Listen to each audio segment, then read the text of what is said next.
Hello guys, welcome to episode 3 of How to Be a Photographer. Last episode we talked about how to optimize your website so that when brands discover you, they will want to book you. But one of the biggest thing about doing your website and redoing your website is that you need to have work. So today we're going to be talking about how to reach out to agencies to build your portfolio. And before we start, I definitely want to say that it can be overwhelming, especially when you're coming from a background that you've never shot this type of work before, or you don't even have the connections to the agencies. I definitely think that it would be really beneficial for you guys to just do some research first and to just identify what are the top 5 brands you want to work for, what are some of the images that they're posting so that you can recreate it, so that way when you're redoing your website, you have work that is very tailored to exactly what those brands are looking for. And pulling examples is also awesome because when you're reaching out to an agent, you really want to show him exactly the vision that you're trying to create. So for today's example, I'm going to be using Pinterest to pull examples of skincare images so that I can send to the agent.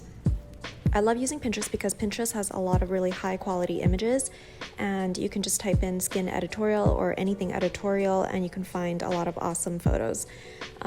One thing to remember when you're reaching out to agents is that they are probably seeing hundreds of emails a day, so you want to just keep it really simple. You don't want to create a really long deck of 10 pages for them to have to sift through. Again, they should be able to tell exactly what you're trying to do in 3 words. So here I'm going to be using Keynote to create my mood board. I really like to use Keynote, but if you guys want to use Google Slides, that works too. What I'm going to be doing is to create one slide and one slide only with around 6 images just to fill up the slide. And I think that's all you really need because again, we want to keep it short and simple for the agent.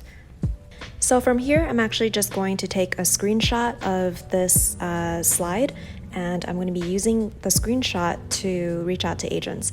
If you want, and you want to make it a little bit more professional, you can export it as a PDF and then send it as an attachment.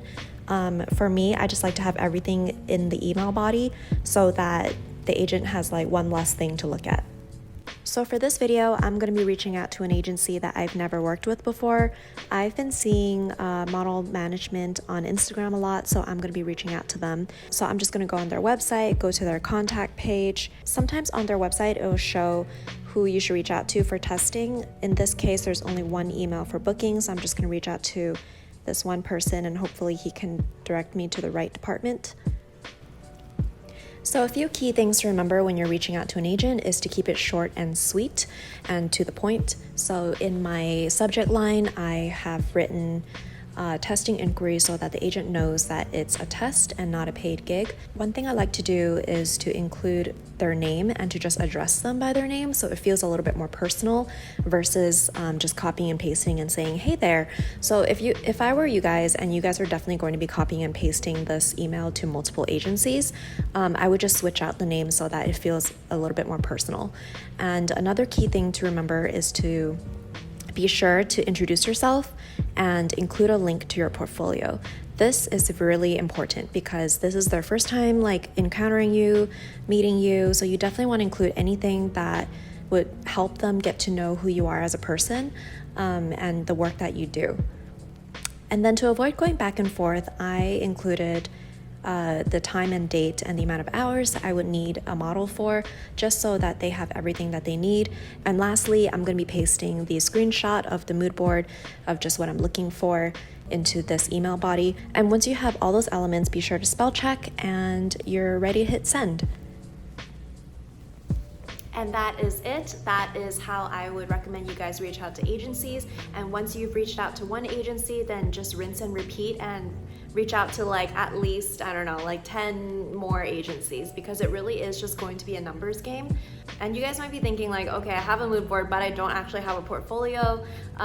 When I link them to my portfolio, the agent might only see wedding work. That's totally fine. What I would recommend for that first, if you're really just starting from ground zero, so what I would recommend for that is just have friends and family that might fit that look and shoot them first. So at least that way the agent can know, hey, actually this photographer can shoot models and it's pretty good. and then you can build up from there, because it might be hard for an agency to want to work with you if you just don't have any model work, period.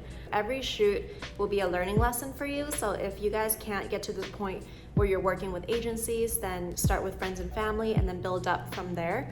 And the reason why I say that you should work with agencies is because agency models have like that campaign editorial look, and it will only elevate your portfolio so that it looks like you're already shooting like models and campaign stuff.